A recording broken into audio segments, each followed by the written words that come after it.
नमस्ते, good morning बच्चों। मैं डॉक्टर सुरेंद्र कुमार सैनी, व्याख्याता भूगोल,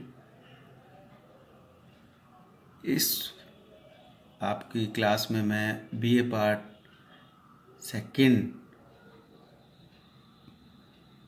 का द्वितीय पेपर मानव भूगोल के बारे में आज बात समझा रहा हूँ। मानव भूगोल का जो प्रथम टॉपिक है उसमें मानव भूगोल का अर्थ, परिभाषा, उद्देश्य एवं विषय क्षेत्र, इस विषय पर अपन चर्चा करेंगे। क्योंकि मानव भूगोल जो है, मानव पृथ्वी पर निवास करता है, पृथ्वी पर रहकर ही मानव और उसके भौतिक वातावरण के पारस्परिक संबंधों का अध्ययन कराता है। भूगोल पृथ्वी और पृथ्वी से संबंधित वस्तुओं का अध्ययन कराता है और मानव भूगोल में मनुष्य एवं पार्थिव वस्तुओं के अंतर संबंध की व्याख्या की जाती है। किसी भी प्रदेश की भौगोलिक परिस्थितियाँ, भू संरचना, जलवायु, जल राशियाँ, वनस्पति, खनिज संपत्तियाँ, जीव जंतु आदि का मानव के रहन सहन, क्रियाकलापों और आचार विचारों पर प्रभाव पड़ता है। और इस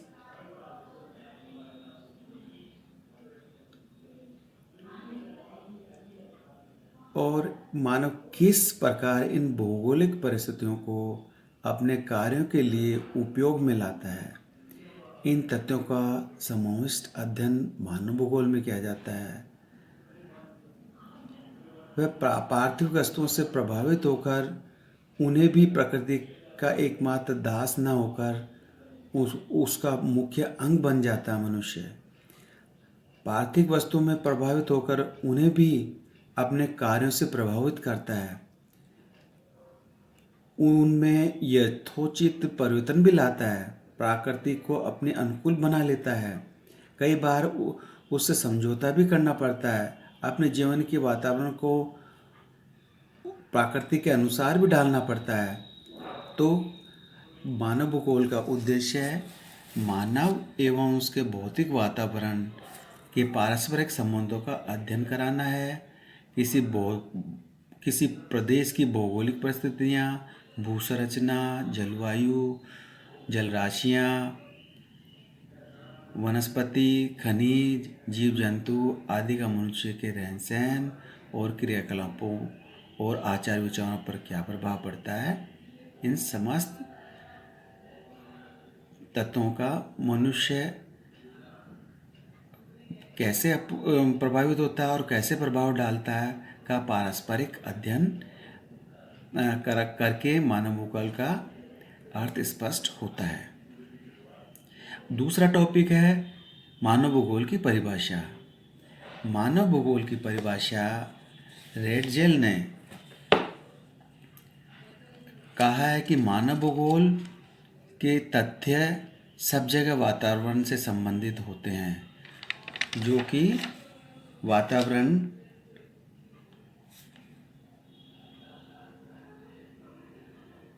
भौतिक दशाओं का एक योग होता है। दूसरा पॉइंट है विडाल्डी ला ब्लाश, ये भी भूगोलवेत्ता हैं जिन्होंने मानव भूगोल के बारे में अपने विचार व्यक्त किए हैं। इन्होंने बताया कि पृथ्वी पर मानव और पृथ्वी दोनों के पारस्परिक संबंधों का एक विचार है। पृथ्वी को नियंत्रित करने वाले भौतिक नियमों और पृथ्वी पर निवास करने वाले जीवों के आपसी संबंधों का अध्ययन मानव भूगोल कराता है। तीसरे भूगोलवेत्ता है जीन ब्रून्स इन्होंने पृथ्वी पर निर्मित दृश्य जो कि मानव के क्रियाकलापों से बनते हैं और उन भौगोलिक तथ्यों को मानव भूगोल कहते हैं, इस चीज़ का अध्ययन मानव भूगोल कराता है। चौथे हैं एल्सबर्ट हंटिंगटन। हंटिंगटन महोदय ने भी, ये भी बहुत अच्छे जाने माने प्रोफेसर हैं, इन्होंने मानव भूगोल में भौतिक वातावरण और मानवीय क्रियाकलापों एवं इन दोनों के गुणों के पारस्परिक संबंधों के वितरण और स्वरूप का अध्ययन मानव भूगोल कराता है।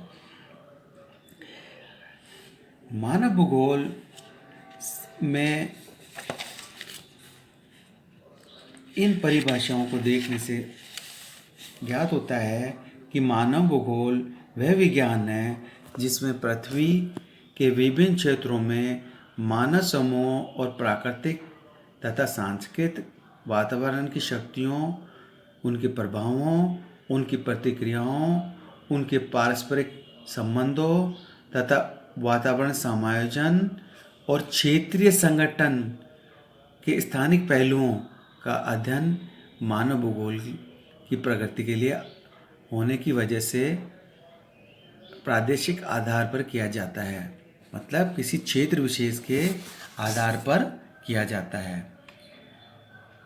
मानव भूगोल का है उद्देश्य। मानव भूगोल पृथ्वी के किसी भी क्षेत्र में रहने वाले किसी भी मानव समूह अपने जैविक, अपने सामाजिक, आर्थिक, सांस्कृतिक विकास के लिए वातावरण को किस प्रकार प्रयोग में लेते हैं, उस वातावरण में क्या क्या परिवर्तन करता है, उनका अध्ययन कराना ही मानव भूगोल का उद्देश्य होता है। मानव भूगोल में मानव वर्ग के 3 तत्वों का अध्ययन किया जाता है। पहला तो प्राकृतिक वातावरण, जिसमें बच्चों प्रकृति के द्वारा प्रदत्त समस्त तत्व और उन तत्वों की क्रियाएं, उनका अध्ययन किया जाता है। दूसरा तत्व है सांस्कृतिक वातावरण।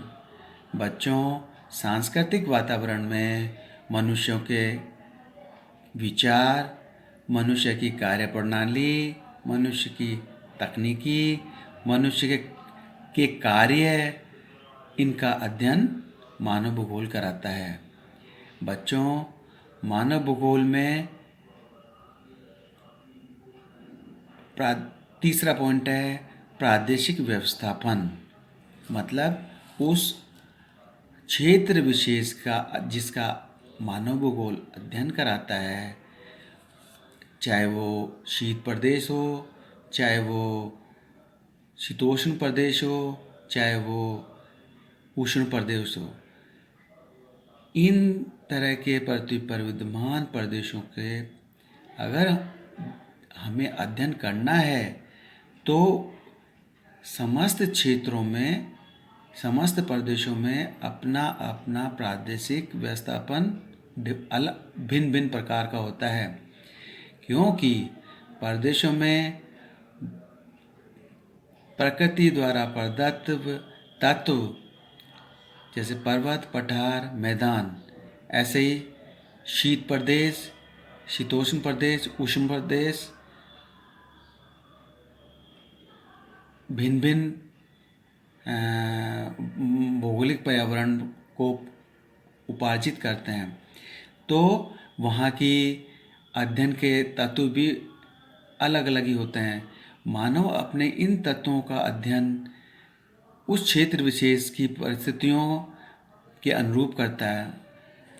प्राकृतिक वातावरण कैसा है, सांस्कृतिक वातावरण किस तरह से मनुष्य के सहयोग से विकसित हुआ, किन किन भौगोलिक परिस्थितियों को मनुष्य ने परिसंशोधित करते हुए सांस्कृतिक वातावरण की ओर विकसित किया। जैसे जैसे मनुष्य आदिम अवस्था से और सभ्य अवस्था की ओर बढ़ता गया, वैसे वैसे उसके वातावरण, चाहे प्राकृतिक वातावरण हो, चाहे सांस्कृतिक वातावरण हो और प्रादेशिक सिस्टम हो, वो उनमें परिवर्तन होता गया। मानव भूगोल में तीसरा है मानव भूगोल का विषय क्षेत्र। बच्चों मानव भूगोल का जो विषय क्षेत्र है, इसमें मानव भूगोल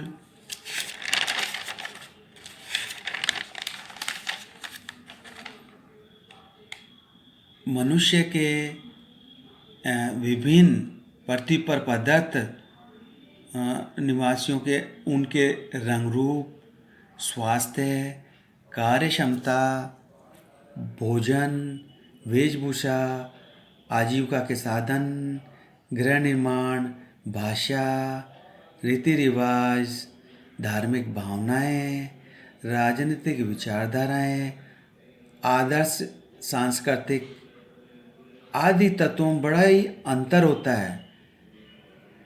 मनुष्य और भौतिक वातावरण के पारस्परिक संबंधों में, मतलब क्रियाओं और प्रतिक्रियाओं के द्वारा ही मनुष्य के सांस्कृतिक वातावरण का जन्म होता है। सांस्कृतिक वातावरण में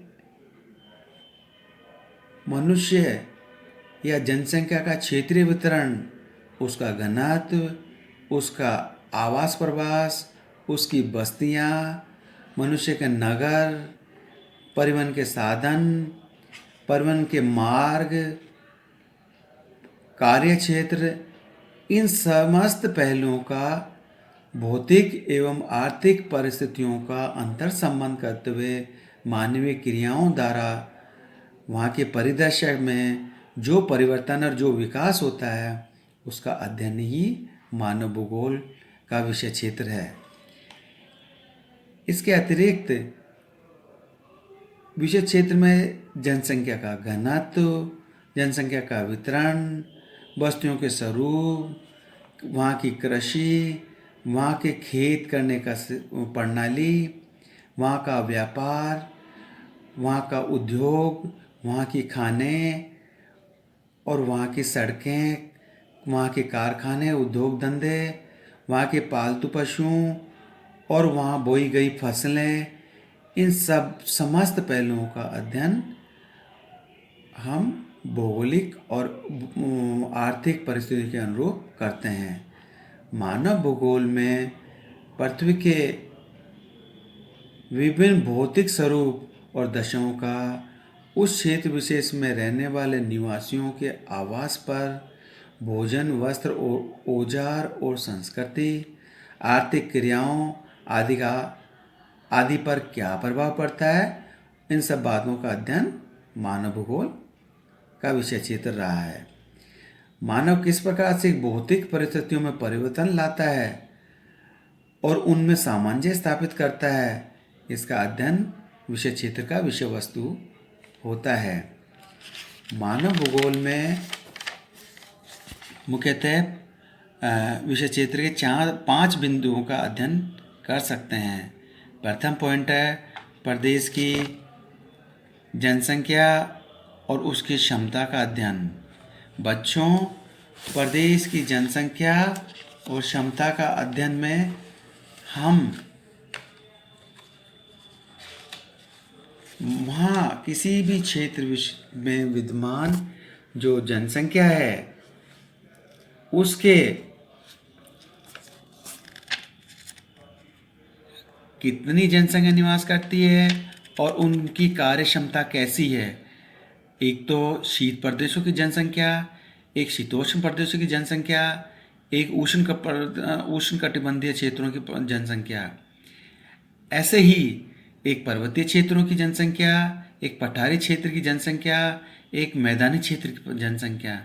समस्त क्षेत्र की जनसंख्याओं का अपना क्रियाकलापों का प्रतिबिंब भिन्न भिन्न होता है, तो फिर वहाँ का भौतिक और भौगोलिक और सांस्कृतिक पर्यावरण भी समायोजित होने से एक विषय वस्तु विशेष भौगोलिक और सांस्कृतिक पर्यावरण विकसित हो जाता है। दूसरा पॉइंट, प्रदेश का प्राकृतिक वातावरण द्वारा प्रदत्त किए गए सांस्कृतिक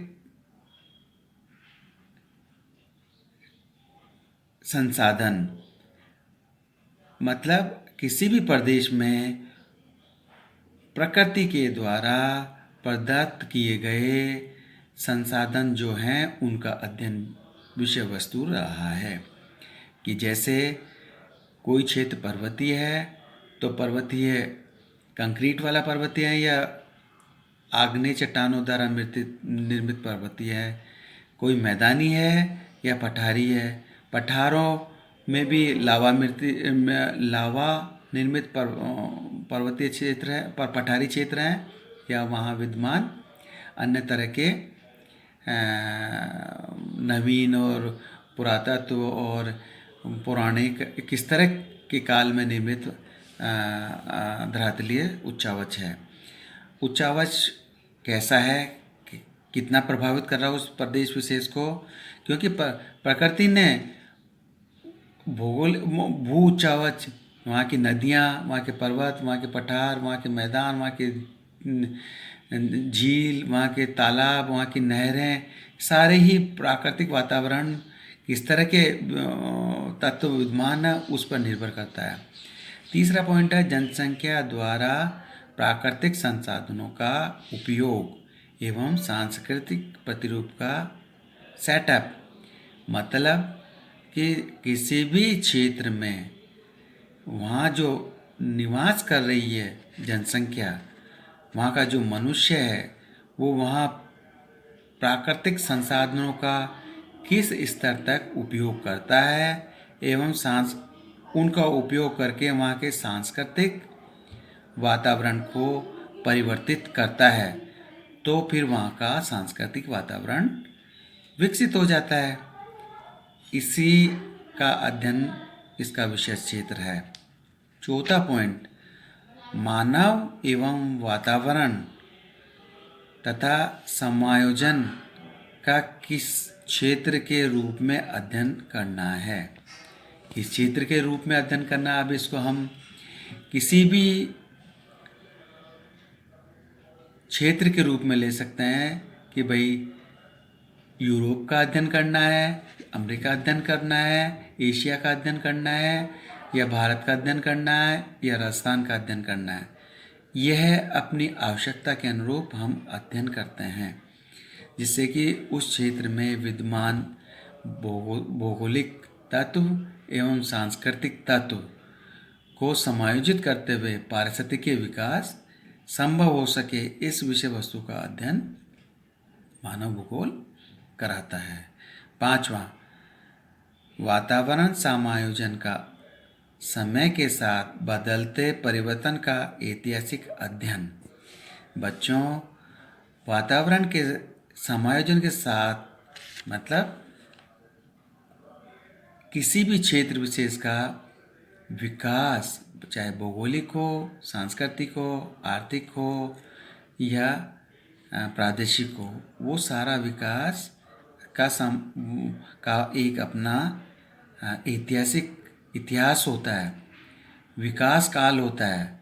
और उस विकास काल में कोई भी तत्व का विकास लंबे इतिहास के रूप में होता है।